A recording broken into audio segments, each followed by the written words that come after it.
The final conflict or finale in the story of The Hobbit was the Battle of Five Armies. But what 5 groups or factions did Tolkien think of when he named this battle? 4 are pretty easy to guess. We have the dwarves, men, elves, goblins/orcs, but what was the 5th army? My name is Chris, aka ThePhilosophersGames, and today we dive into the question, what was the 5th army in the Battle of Five Armies? As always, I try to pronounce names as Tolkien described it. Shoutouts to the artists who allowed me to use their fantastic artworks in my videos, and of course, spoiler warning. But let us begin. This question I was asked some time ago during a lore Q&A stream on my channel, and there I answered the question wrong. I said the 5th army would be the Eagles, but that seems not to be the case. In The Hobbit we find the correct answer. So began a battle that none had expected, and it was called the Battle of Five Armies, and it was very terrible. Upon one side were the goblins and the wild wolves, and upon the other were elves and men and dwarves. Even in the first edition of The Hobbit, so the original release from 1937, we find the exact same sentence, with only one small difference: wild is not yet written with a capital letter.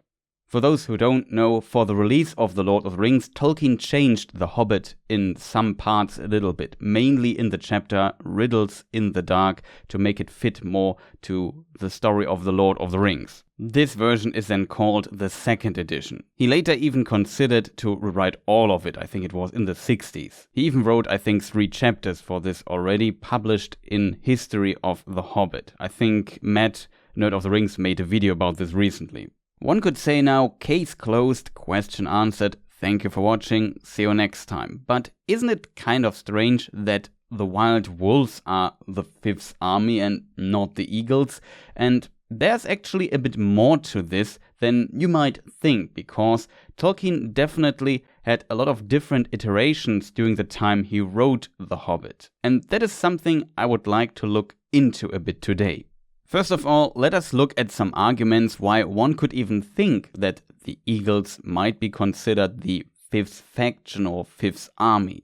The battle in the book is quite different from how Peter Jackson depicts it in his film adaptation, which should surprise no one. In the original, the battle reaches a point where it was not going all that well for our heroes, but then Dóin Ironfoot, that is the Old Norse pronunciation, joined the battle and victory seemed at hand. But then a new wave of orcs followed and things started to look grim again, especially with the enemies having the advantage of the higher ground.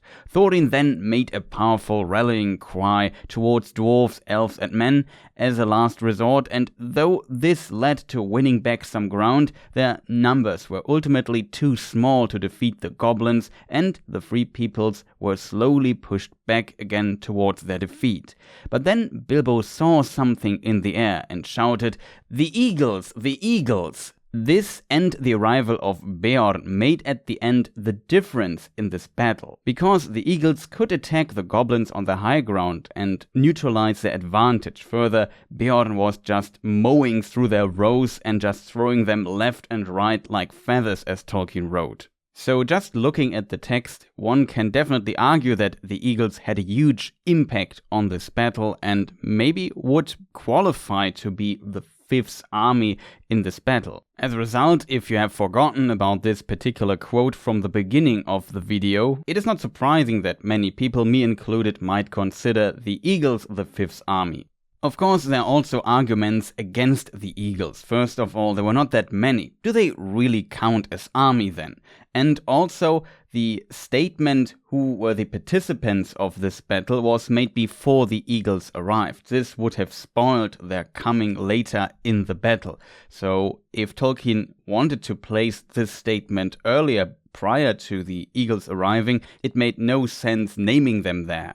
Further, you have to also consider that this is Bilbo's perspective and he might be an unreliable narrator here, because he got hit by a stone and became unconscious. And then Gandalf told him what happened after that. Though he saw the eagles in the distance, Bilbo did not see what they actually did in battle. So he only has Gandalf's perspective here. In addition, Tolkien also mentions a host of wargs entering the fight, and they also do some work in battle, so of course they can count as an army by themselves as well and don't need necessarily to be counted towards the goblins. In this context, the host of wargs is also mentioned before Bilbo becomes unconscious. If we now consider all these arguments, we can come to several conclusions. First of all, it seems Tolkien did not want to change the name of the battle to Battle of the Six Armies.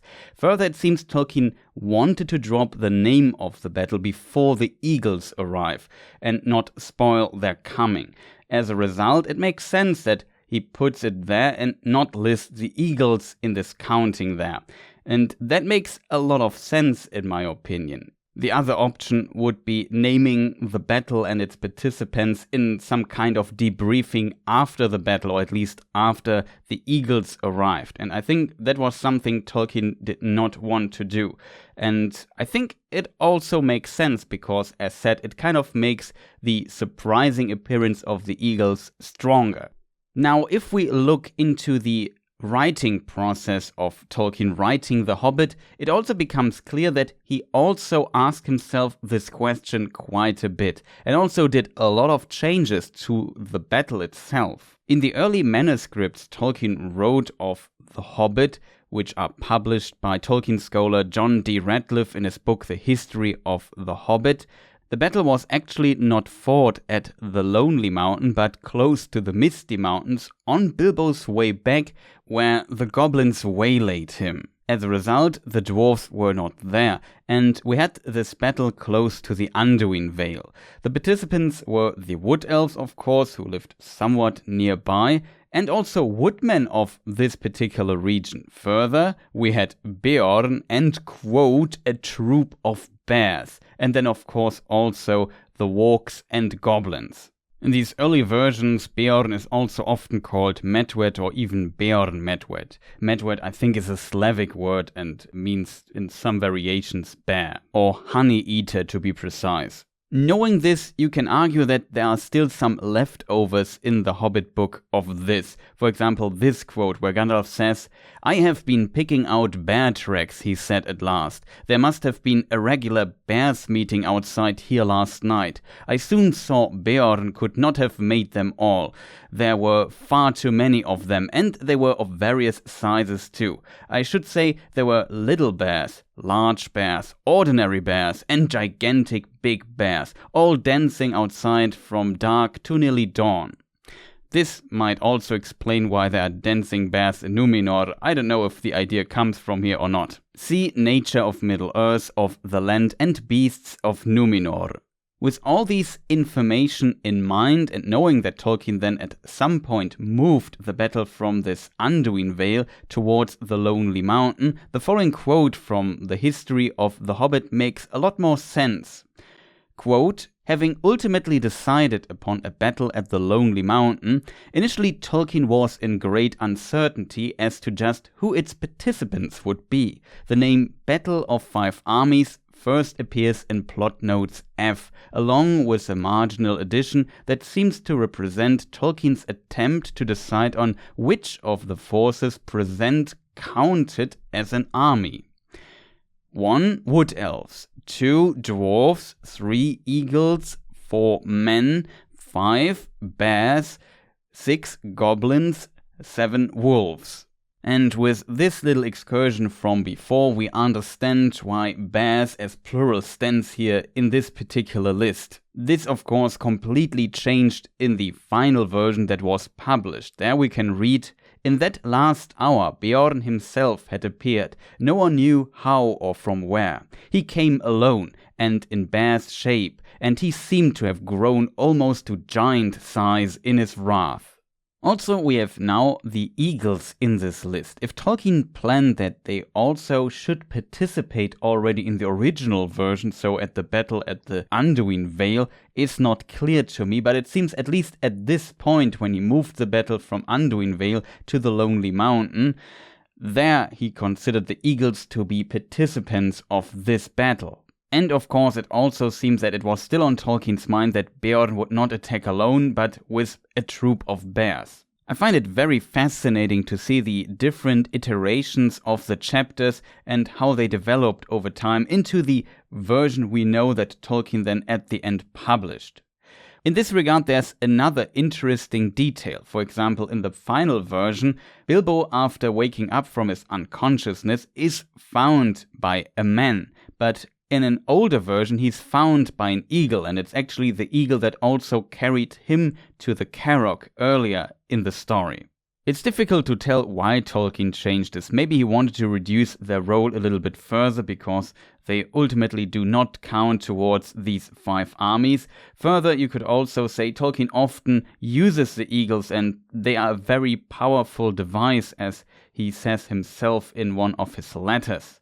For example, in his old stories we can in parts find in the published Silmarillion, eagles also often appear. Think of Beren and Luthien, think of the fall of Gondolin, where Glorfindel fights and his body is later recovered by the eagles, or also the duel between Fingolfin and Morgoth. Even in The Lord of the Rings we have some appearances of the eagles, and one could argue it's kind of a typical Tolkien element you find in his stories. Tolkien for sure liked his eagles.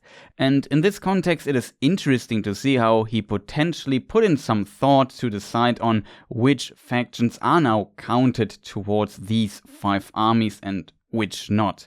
And the arguments you can make for it or against it. But it definitely shows that the eagles are also a plausible contender for it. So nobody needs to be said that he might have thought that the 5th army were the eagles. Tolkien thought about this himself for some time. Thank you for watching.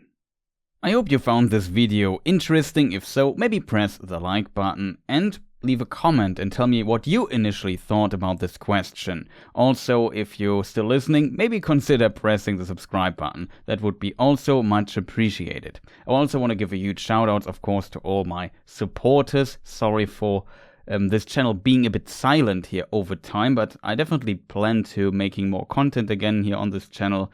If you have an interesting lore question or topic suggestion, feel free to post those in the comments.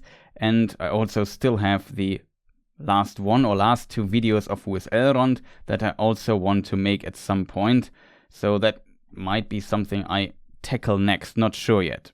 Recently I was busy with quite a few other projects that I also quite enjoyed, I have to admit, especially the games channel was a lot of fun, but now the year's not as stacked as last year when it comes to video games, I think, and I also, of course, want to make Tolkien content, so that is coming back, hopefully more frequent. I hope I find a good balance here. Again, huge shout outs to the artists, to my supporters. Thank you for your patience and your support, and see you people next time. Goodbye.